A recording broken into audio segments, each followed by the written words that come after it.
convaincu que notre métier, c'est de ne pas perdre espoir sur l'avenir. C'est impossible autrement, sinon, à juste titre, les gens nous demanderaient pourquoi on dessine encore des objets. Bah oui, il y a déjà bien assez d'objets, je suis tout à fait d'accord. Il faut juste penser l'avenir et il ne se pense pas que dans la finalité des objets.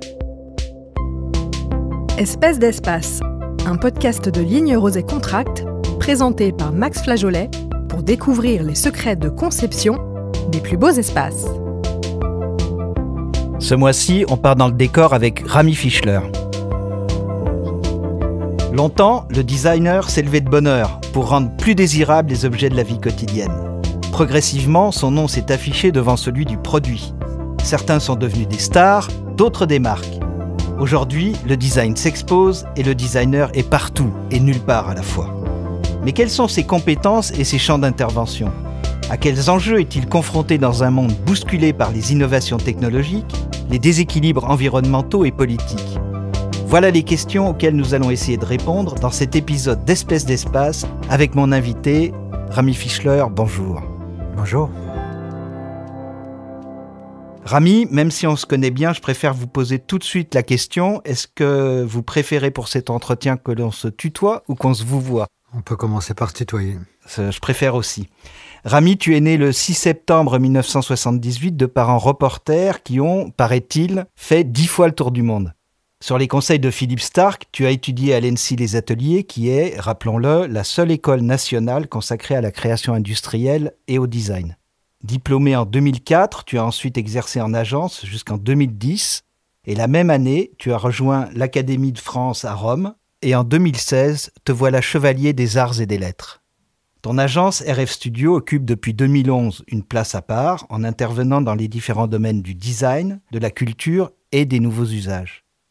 Parmi les nombreux projets que tu as menés, on peut citer le commissariat de l'exposition Science-Fiction et le Parlement des Vivants pour ce qui est de la culture, le frigo connecté et zéro déchet nu dans le domaine des nouveaux usages, ou encore les terrasses des Champs-Élysées, le bar à cocktail Cravant à Saint-Germain-des-Prés, les hôtels Hilton et Novotel pour ce qui concerne le design et le design d'espace. D'ailleurs, à propos d'hôtel, tu es plutôt carte ou clé ? Je suis pas très hôtel, mais si je devais choisir, j'aime beaucoup les clés, mais ça m'est pas arrivé depuis très longtemps. Bon, alors on va prendre une clé parce qu'on va commencer le check-in qui est une rubrique récurrente de l'émission. Je vais te poser des questions, tu vas me donner spontanément la première réponse qui te vient. Tu es prêt ? C'est parti. Check-in digital ou accueil personnalisé ? Personnalisé. Hôtel historique ou resort dystopique ? Je dirais historique. La Belgique ou la France ? Je peux plus choisir. Pourquoi ? Je suis belge, mais j'ai passé plus de temps de ma vie Tu arrives à France. quel âge en France ?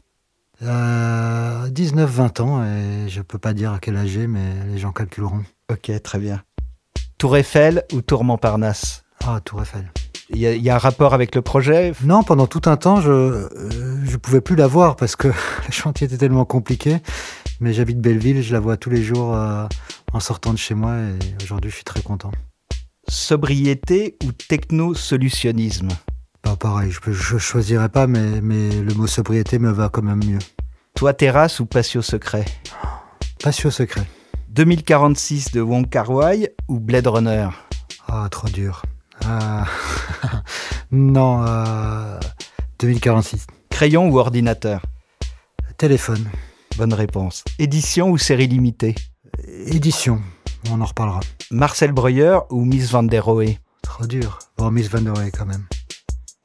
Bon, on va quand même parler de Marcel Breuer plutôt. Oui, et on va plaisir. écouter ce qu'il a écrit sur le design de mobilier. Et je voudrais qu'on en discute après. D'accord.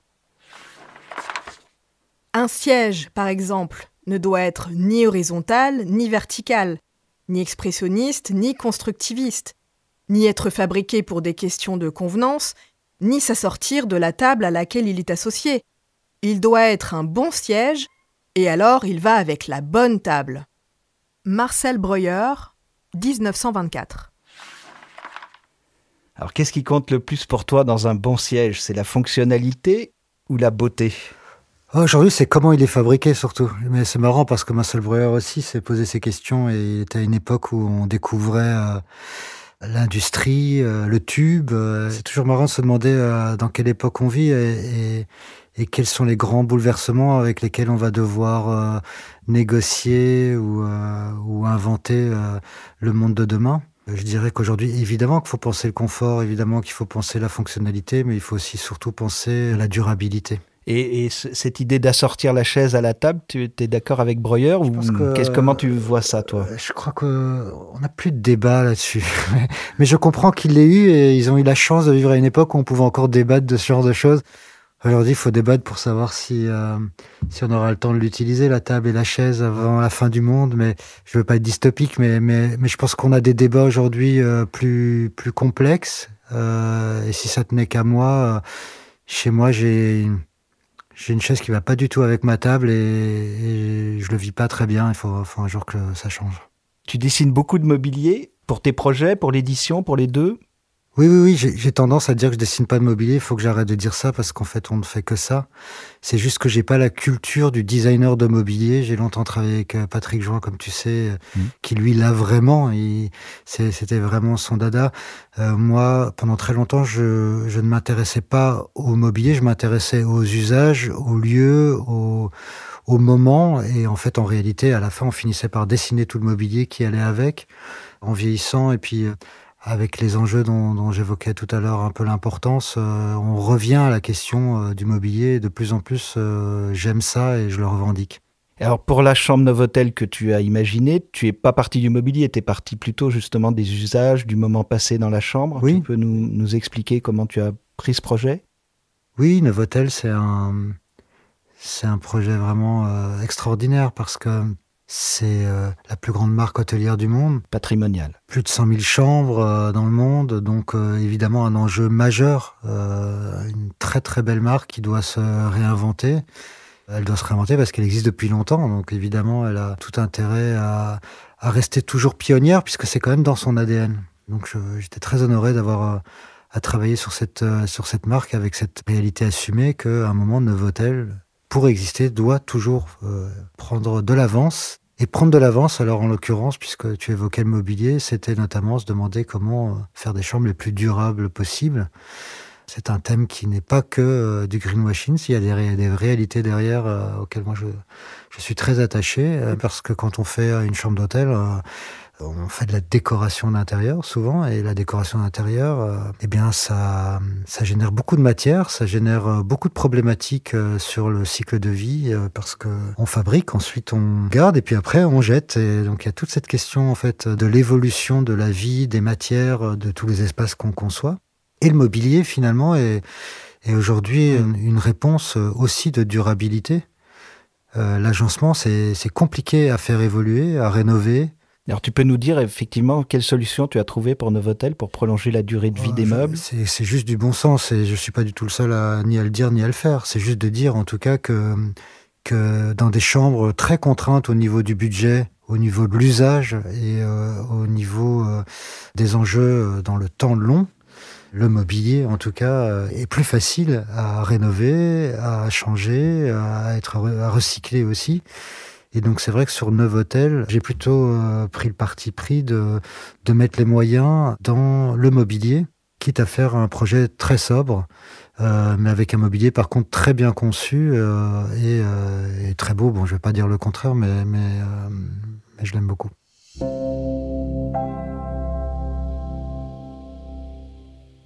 Est-ce qu'il est possible de gérer le dilemme entre le désir de nouveauté et la nécessité de créer des lieux plus durables? Oui, mais en fait, on parle d'écologie. L'écologie, c'est pas forcément faire des choses qui disparaissent ou qui sont biodégradables. C'est surtout faire des choses qui vont durer le plus longtemps dans le temps. Après, est-ce qu'ils doivent durer le plus longtemps dans le temps au même endroit? Pas forcément. Moi, j'aime l'idée que le mobilier d'une chambre d'hôtel peut un jour aller ailleurs. Enfin, en tout cas, on a vécu avec cet imaginaire et même cette réalité. On va tous aux puces. Je vois pas pourquoi ça changerait. Plus longtemps ces mobiliers vont durer dans le temps, même si c'est pas forcément au même endroit, au mieux on fera notre travail. Et donc aujourd'hui, il faut faire vraiment attention à à fabriquer des choses de qualité, ce qui n'est pas évident en effet quand on est challengé sur des projets où le coût est un des éléments clés de la stratégie. Donc voilà, c'est à nous aussi, designers, de mettre l'argent au bon endroit et parfois de ne pas tomber dans les travers ou, voilà, du décor qui paraît ou écologique ou vertueux et qui ne l'est pas en réalité. Tu vois les contraintes environnementales plutôt comme des freins ou des opportunités dans ton travail? Moi, je pense que je suis un peu la génération entre deux. Je suis pas né avec les enjeux de l'écologie comme la génération qui arrive aujourd'hui dans la profession. Et je l'ai pris comme un frein, comme tout le monde, parce qu'à un moment, alors on peut freiner soi-même, on peut être freiné par les autres. Je pense qu'aujourd'hui, on est un peu la génération qui doit s'auto-freiner. On n'est pas forcément toujours appelé ni contraint de le faire. Donc, je pense que ça vient naturellement, encore une fois, avec du bon sens, avec de la conscience, avec les enfants, avec tout ce qui se passe autour de nous. Et je dirais qu'aujourd'hui, évidemment, il vaut mieux voir ça comme ça et se dire que les contraintes sont des opportunités à challenger. Pour Novotel, tu as aussi redéfini complètement les espaces communs et je crois que cette notion de commun est particulièrement prégnante dans ta démarche. Ouais, c'est vrai. On a donc envoyé notre reporter Zoé interroger les coworkers du Philantrolab sur la façon dont ils vivent ce partage de l'espace. On l'écoute. L'intérêt de faire du coworking au Philantrolab, c'est qu'on est dans un écosystème associatif extrêmement porteur. Il y a une vraie communauté qui s'est créée au Philantrolab et qui est liée à tous les événements d'animation qui ont lieu au long de l'année. Le fait d'être dans un lieu dédié à la philanthropie, c'est extrêmement porteur, ça fait sens parce qu'on partage une communauté de valeurs, des préoccupations communes, donc ça fait sens, bien sûr. Je suis arrivée il y a 3 ans sur la recommandation d'une autre asso. Et en fait, quand je suis arrivée, j'ai été un peu subjuguée par le lieu. Ce qui a changé pour moi, c'est d'avoir des rencontres et de ne pas être seule. Et on peut s'entraider. Le fait d'avoir des lieux si beaux et des espaces si agréables, c'est un confort de travail, que ce soit pour nous dans le champ de la santé mentale ou pour quiconque. Ça nous porte et on a surtout des espaces différents pour pouvoir travailler de façon différente. L'espace ici est juste incroyable. Je pense que le beau fait du bien pour tout le monde. Et en plus, dans une cause, je trouve, pour le handicap, où on peut se dire qu'on n'a pas les moyens, on ne fait pas des belles choses. Et mettre du beau, ça change complètement. Ça t'arrive de retourner dans les lieux que tu as conçus pour savoir comment les utilisateurs le vivent? Je pourrais faire que ça, mais je pense que je m'en empêche. Et pourquoi tu t'en empêches? Par modestie? Non, déjà parce que je pense que ce serait très frustrant, parce que j'aurais envie de tout recommencer, mais aussi parce que il faut lâcher les lieux, il faut accepter qu'à un moment, on n'est plus chez nous. Et tu parlais du Philantrolab, c'est un lieu que j'adore. J'ai toujours beaucoup de plaisir à y retourner. Là, j'aimerais presque y travailler. En réalité, c'est encore un autre sujet. Je pense que c'est un des plus beaux lieux de Paris, pas parce que je l'ai fait, mais parce que le lieu est incroyable devant Notre-Dame, un bâtiment du XVe siècle. C'est vraiment une chance d'avoir pu rénover ce lieu. Et je pense que c'est une chance pour tous les gens qui passent une partie de leur vie en coworking. Comme son nom l'indique, c'est un lieu dédié à la philanthropie. Et donc, ce lieu transpire, je pense vraiment... Voilà, un des grands enjeux de notre époque aussi. Tu parlais des communs et la compassion et l'envie d'aider les autres en fait partie. Et comment tu as imaginé le mobilier pour justement cet espace qui pourrait être un espace de coworking comme les autres, mais qui ne l'est pas? Est-ce qu'il y a des choses spécifiques au niveau des usages notamment? Écoute, il y a déjà un maître d'ouvrage un peu hors norme qui est Philippe Journeau, que j'avais rencontré quelques années auparavant et qui a porté ce projet, il fallait le faire, dans le cadre d'un Réinventer Paris. Pour ceux qui connaissent pas, Réinventer Paris, c'est ce concours qui a permis à des investisseurs, mais en groupement, c'est-à-dire avec des designers, des architectes, des sociologues, des opérateurs, de proposer à la mairie de Paris de racheter des lieux en échange d'un projet et pas uniquement que de l'argent, un projet ambitieux pour la ville, pour le quartier, pour l'innovation, pour la France. Et Philippe Journeau m'a appelé pour collaborer avec lui avec une intention commune qui est de dire c'est pas parce qu'on crée un lieu dédié à la philanthropie qui va accueillir des associations, que ce lieu doit du coup être misérable ou sobre. Ça doit être un lieu au contraire qui resplendit, qui donne envie à tout le monde de venir, d'investir. C'est un peu la même philosophie que le réfectorio qu'on a fait avec JR et Massimo Bottura. C'est cette idée qu'à un moment, on vit une époque où voilà, la philanthropie fait partie de notre vie et doit être désirable. Donc c'est un lieu que j'ai conçu le plus désirable possible. Je suis un peu bavard, mais c'est pour dire que c'est un très beau lieu. On a essayé de dessiner au maximum le mobilier sur mesure. On a fait des choses ensemble aussi avec Lynn Roset, avec les fauteuils qui sont... Avec le fauteuil Valmy, oui. C'est agréable de les voir parce qu'à chaque fois qu'il y a des invités, ils sont assis sur ces fauteuils et ça fait toujours plaisir de voir qu'ils sont utilisés. Même les bureaux ont été dessinés sur mesure. Et ça me touche parce que souvent j'utilisais l'exemple de Victor Horta. C'est quand même un architecte qui a compté dans ma vie et dans les raisons pour lesquelles je fais ce métier. Et à Bruxelles, il a fait un bâtiment magnifique qui s'appelait la Maison du Peuple. Et comme son nom l'indique, la Maison du Peuple, c'était vraiment la Maison du Peuple. Et pourtant, c'était un des plus beaux édifices de Bruxelles. Magnifique, tout était dessiné sur mesure. Et je disais, voilà, si Victor Horta a fait la Maison du Peuple sur mesure, avec autant de soin, pourquoi aujourd'hui on ne ferait pas pareil ? Et est-ce qu'il y a d'autres lieux qui mériteraient de recevoir plus de communs, selon toi, hors de l'hôtellerie ou des espaces de coworking ? Bien sûr, partout. Mais le problème n'est pas les communs. Je pense qu'en général, les gens se rencontrent un peu partout. La question, c'est la qualité qu'on met pour que ces communs se passent, je dirais, dans les meilleures conditions. Quand j'étais à la Villa Médicis, j'ai travaillé sur le sujet des lieux d'accueil, de manière générale. Et après, en rentrant à Paris, mes yeux piquaient à chaque fois que je rentrais dans un lieu qui était un lieu d'accueil et qui n'avait pas du tout théorisé ni ensuite mis en pratique la question de ce qu'est l'accueil. Les mairies, par exemple, les hôpitaux, enfin, il y a tellement de lieux dans lesquels le design peut intervenir pour incarner ce que veut dire l'accueil pour les gens qui y viennent pour des bonnes raisons et parfois pour des tristes raisons. Et pour se rencontrer, je suis convaincu que notre métier, évidemment, il participe à la qualité de la rencontre. Et donc, il y a encore beaucoup d'endroits où le design pourrait rendre, je pense, les lieux meilleurs. Pas intégré, justement. Alors, ça rejoint cette question parfois de la sobriété un peu mal placée. Je suis convaincu qu'un lieu, même dédié à des gens très modestes ou à des causes ou à des usages finalement très sobres et très modestes, pas de raison qu'il soit pour autant triste.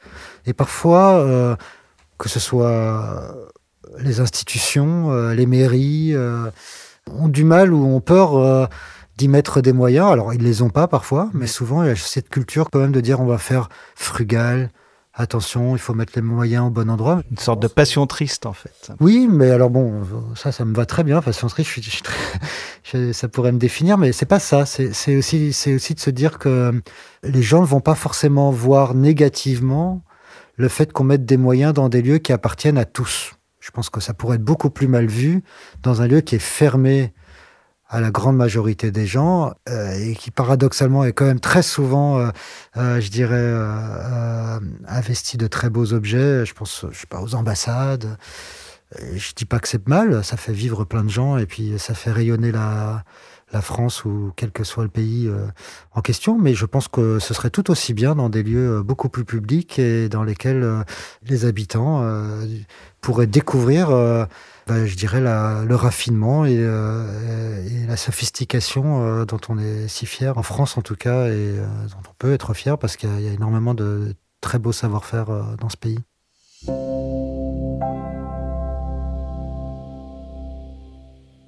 On vient d'explorer quelques-uns de tes projets. Maintenant, j'aimerais mieux comprendre ta démarche.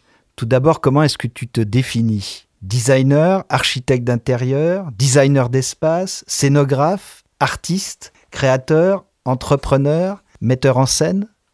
Définitivement designer. J'ai vraiment aucun autre, j'allais dire talent, mais je ne sais même pas si celui-là je l'ai. Mais en tout cas, c'est un vrai choix de vie. J'ai jamais hésité une seconde à faire ce métier-là depuis ce dont je me souviens, en tout cas, étant petit. Donc oui, designer, ça suffit amplement. Et puis ça suffit parce que ça laisse énormément de place pour éviter de rentrer dans une case, ce qui me va très bien. Et tu interviens quand même sur des champs très différents.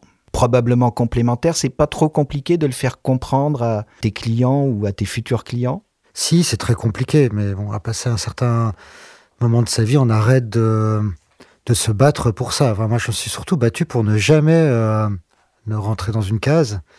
Ça m'a parfois porté préjudice parce on aime bien mettre les gens dans les cases. Et puis après, si vous n'êtes pas dans la case, c'est difficile de vous identifier. Donc vous passez aussi surtout, enfin parfois à côté d'une possible notoriété qui est plus évidente quand on fait qu'une seule chose et très bien. Et voilà, j'ai accepté ça et c'est pour ça qu'aujourd'hui, je le vis sereinement. Je suis peut-être moins dans un star system qui, de toute façon, je pense, est en voie de disparition, mais qui, en tout cas, me permet de choisir mes projets ou de faire d'ailleurs des choses que j'avais pas imaginé faire, parce qu'avec la carte du designer, on peut rentrer à peu près partout. Tu l'as été dans le star system quand même. Tu le sais, ça, puisqu'on parlait de toi comme le surdoué du design. Non, mais ça, c'est des termes qu'on met dans les magazines pour faire lire la suite, qui est beaucoup moins glam. Mais je pense que j'ai été très tôt étonnant, peut-être, parce que justement, mon parcours a très vite été difficilement identifiable. Et ça, c'était un peu nouveau, peut-être. Aujourd'hui, je suis vraiment pas le seul à être dans ce cas. Et puis, je suis plus si jeune que ça. Donc voilà, c'est terminé. J'ai lu une interview de toi dans Elle Déco en 2023 où tu disais, je cite, « Mon approche relève essentiellement d'un double regard sur mon environnement à la fois intérieur, en tant qu'utilisateur, qu'usager, qu'acteur, et extérieur, en tant qu'observateur critique de ce qui semble être ou peut devenir une problématique. » Est-ce que tu peux nous dire quelles sont ces problématiques en 2025 et comment tu les vois dans les 5 à 10 ans à venir? Oui, alors c'est marrant, avec le temps, les problématiques intérieures et extérieures commencent à fusionner. C'est vrai que pendant tout un temps, ça c'est aussi, je dirais, à la fois la beauté, la complexité de notre métier, c'est que il faut pas toujours penser à soi. Il y a beaucoup de lieux qu'on conçoit qui sont pas faits que pour nous, et surtout en fonction de notre âge. Moi, j'ai eu la chance de travailler sur des projets assez incroyables étant assez jeune, des restaurants gastronomiques ou des hôtels dont je n'avais absolument jamais fréquenté les lieux ni auparavant, ni parfois après. Donc il faut se mettre dans la peau des personnages et des clients qu'on n'est pas forcément. Et puis avec le temps, on change aussi, je dirais, de perception, et on sort de soi aussi pour mieux se regarder et mieux voir ce qu'on a fait, mieux voir comment on interagit avec notre écosystème. Et aujourd'hui, les problématiques, elles fusionnent. Enfin, je veux dire, on vit dans un monde dans lequel on est tous liés par les mêmes enjeux, quel que soit notre niveau social, notre culture ou notre métier. C'est celui de la durabilité de notre monde, tout simplement. Alors, ou de la non-durabilité, parce qu'il y a des choses aussi qui peuvent changer. Moi, j'aime bien le changement, mais je suis comme beaucoup inquiet qu'on ne soit pas capable individuellement de changer, puis ensemble non plus. Alors c'est là où cette peur, une fois qu'elle nous prend, elle nous inhibe et puis on ne peut plus rien faire. Donc en tant que créateur, mais c'est vrai pour moi, c'est vrai pour tout le monde. Je crois que la problématique, parce que évidemment on peut parler d'écologie, on peut parler de guerre, on peut parler de géopolitique, mais ce qui va compter le plus, c'est notre capacité à être encore capable d'évoluer, de changer, de rêver l'avenir et de pas être inhibé et s'empêcher totalement de faire quoi que ce soit parce que ça paraît insurmontable. Alors, est-ce que c'est pour justement lutter contre ces inhibitions que tu as créé le bureau des usages? Pour justement faire du collectif? Oui, enfin, beaucoup de choses que je fais, et beaucoup ne marchent pas non plus, mais vont tous dans ce sens-là. C'est-à-dire que moi-même, en fait, j'ai peur de l'avenir, mais la meilleure façon peut-être de m'empêcher de ne plus réfléchir ou de m'inquiéter davantage, c'est d'essayer de convaincre les autres qu'il faut continuer vraiment à changer. Et je fais partie, en tout cas, d'un écosystème. Le design est un élément clé, pivot du changement. Ça, je le dis pas, dans toute modestie, mais vraiment dans tous les domaines dans lesquels on est. S'il y a du design, il y a bien une volonté quelque part, ou en tout cas un besoin de changement. Donc ça, il faut le porter, il faut l'assumer, même quand on est inquiet. Et le bureau des usages en fait partie de ces outils que j'ai pour venir poser sur la table au début d'un projet le fait que je ne fais pas que de la décoration, que évidemment le beau c'est important, que évidemment les matières c'est primordial, mais qu'avant tout ça ou en parallèle, il y a la question de à quoi ça sert. À quoi ça servira dans 10 ans, dans 20 ans, comment le monde va changer, comment les générations vont évoluer et changer aussi de manière de consommer, d'aimer, de se divertir. Bref, tout ça, en fait, il faut bien le penser quelque part. Et on ne le pense pas que dans les livres, on ne le pense pas que dans les universités ou dans les conférences, on le pense au quotidien, je pense, dans l'industrie, dans les manufactures. C'est ça qui enrichit tout le monde et qui fait que je pense que j'espère qu'on continuera à faire des objets qui servent dans le temps. Donc ça serait ça la responsabilité du designer, en fait, c'est de penser l'avenir ou les usages futurs. Oui, et d'y faire face. C'est surtout de toujours le rappeler aux autres, même quand on n'est pas convaincu soi-même qu'on va y arriver. On est leader là-dedans.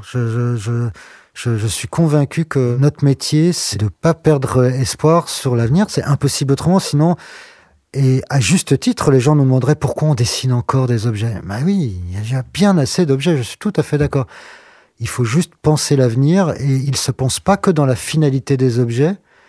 C'est comme quand on travaille, c'est pour un résultat, mais on passe quand même notre vie à travailler. Donc il y a le résultat, et puis il y a le temps qu'on passe à travailler.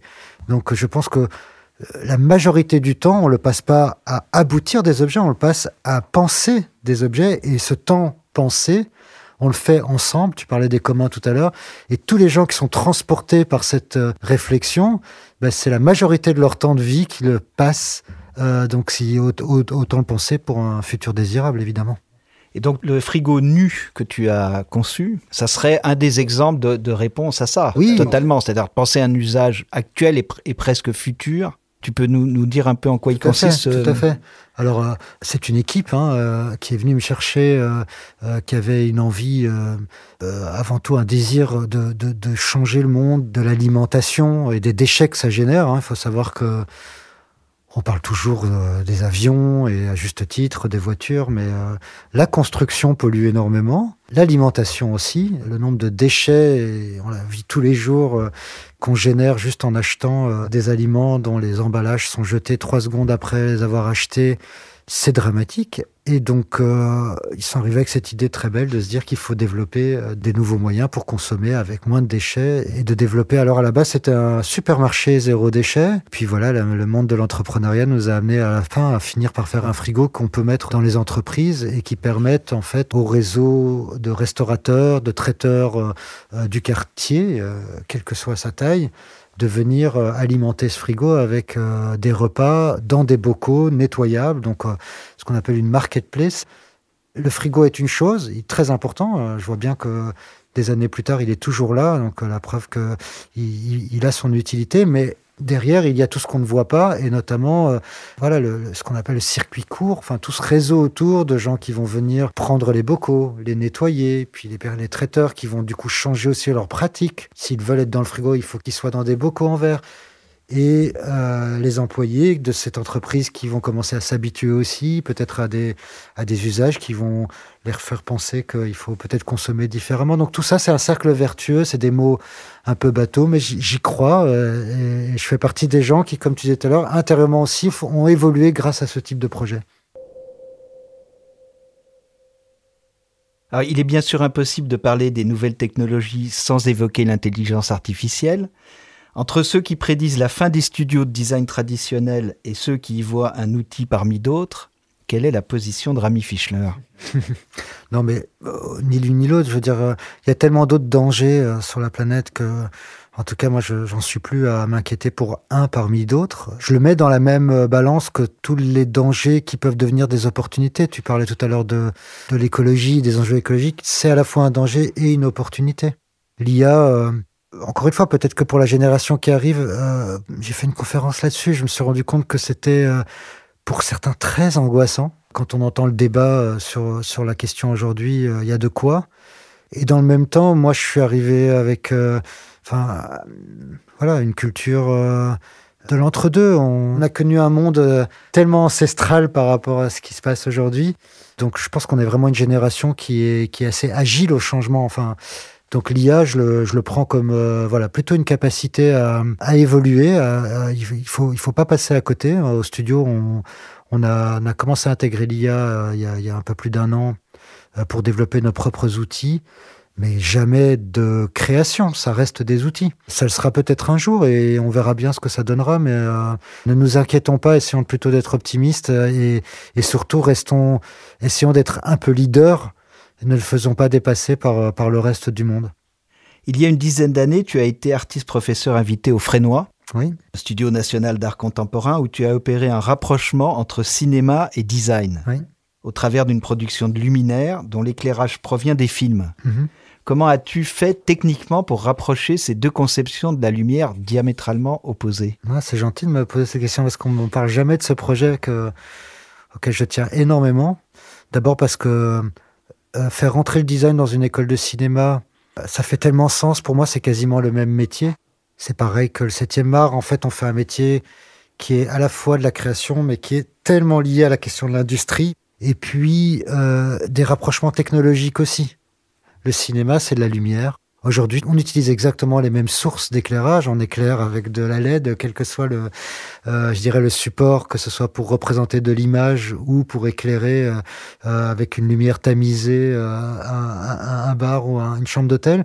Et donc, ce rapprochement des technologies a fait que je me suis dit qu'à un moment, il faudrait rapprocher les deux usages. Et donc, j'ai profité d'être dans cette école et d'avoir à portée de main des studios et des étudiants et des super techniciens pour créer des films qui éclairent. Donc, alors bon, c'est peut-être difficile à imaginer comme ça, mais il faut s'imaginer un film avec des personnages qui à l'intérieur tiennent des bougies, des projecteurs, et que ces projecteurs, selon votre besoin de lumière, viennent éclairer votre intérieur. La lumière traverse l'écran et devient de l'éclairage par un dispositif un peu à la Méliès, en fait, en réalité. Hein. C'est qu'il y a un écran, et puis en plus de ça, il y a un principe de bande de LED tout autour qui vient, je dirais, prolonger cette lumière avec un programme qu'on a vraiment développé et qui permet, quel que soit le film, de créer en fait cette transformation. Ça fait quelque chose de très poétique. Voilà, que je garde secrètement chez moi parce que je suis quasiment le seul à avoir cette lampe. C'est un peu notre problème. On passe à autre chose et puis on oublie parfois d'aller plus loin. À propos de cinéma, je ne sais pas si tu as vu le film The Brutalist, bien sûr, qui est sorti en salle au moment où le président des États-Unis veut imposer une architecture classique et où le parti d'extrême droite allemand AfD multiplie les attaques contre le Bauhaus. Est-ce que ça n'est pas un inquiétant retour en arrière qui menace le travail des designers qui, comme toi, réfléchissent aux usages et aux fonctionnalités du futur ? Mais encore une fois, je suis inquiet de tout. Tu as vraiment le bon client, mais en même temps, je suis obligé d'y voir toujours des opportunités. Tu parlais tout à l'heure de l'exposition science-fiction qui, je le dis aux auditeurs, est toujours en ligne sur un site qui s'appelle sciencefiction.org et qui permet de voir le travail, et d'écouter aussi le travail qu'on a fait sur la question, l'enjeu impérial des imaginaires. C'est-à-dire cette capacité, comme on le dit depuis le début de cet échange, de dépasser nos angoisses et de se projeter vers l'avenir. Ce que tu évoquais sur la géopolitique, c'est pareil. Enfin, la seule chose que je peux dire là-dessus de constructif, et pas de brutaliste, mais il est primordial qu'en Europe, on ne perde pas la bataille des imaginaires. Je pense qu'on peut être parfois moins bon que les autres, et on l'a souvent été, mais pas toujours, sur les technologies, sur l'industrie, sur la compétitivité. On ne peut pas être les plus mauvais en création. Il faut qu'on réponde aux inquiétudes ou aux dangers qui nous parviennent de l'étranger, ou d'où qu'ils viennent, par des réponses créatives qui permettent à la France, la Belgique, je ne sais même plus, mais en tout cas l'Europe, ça c'est certain, je me positionne vraiment comme ça, d'être compétitif grâce à notre créativité.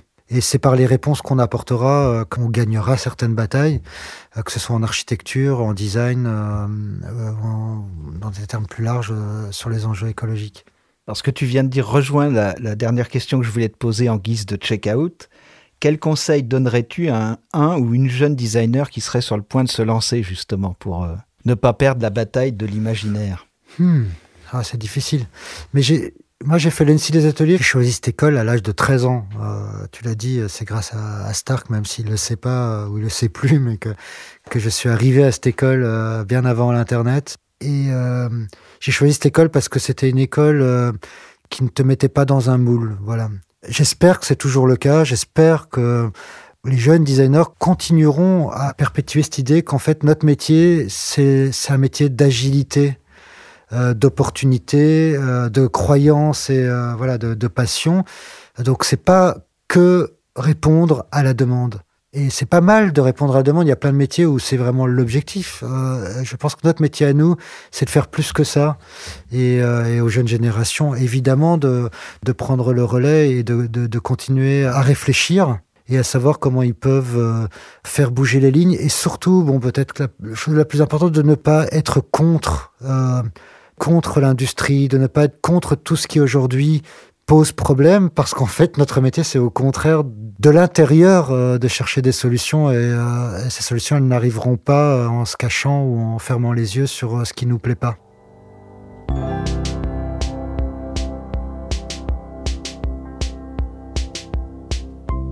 C'est déjà la fin de cet épisode. Merci Rami pour ce partage d'intelligence qui n'était pas artificiel. On est impatient d'appréhender avec toi les usages et les espaces du futur. Chaque mois, dans Espèce d'Espace, pour découvrir les secrets de conception des plus beaux espaces, je reçois une personnalité de l'architecture d'intérieur, du design ou de la décoration, mais pas seulement. Je suis Max Flageolet, directeur de l'Inrosé Contract. Vous trouverez toutes les informations pour me contacter dans la description du podcast. Et ne manquez pas les prochains épisodes, abonnez-vous, laissez-nous un commentaire et 5 étoiles sur Apple Podcasts ou Spotify. Allez, salut! Salut!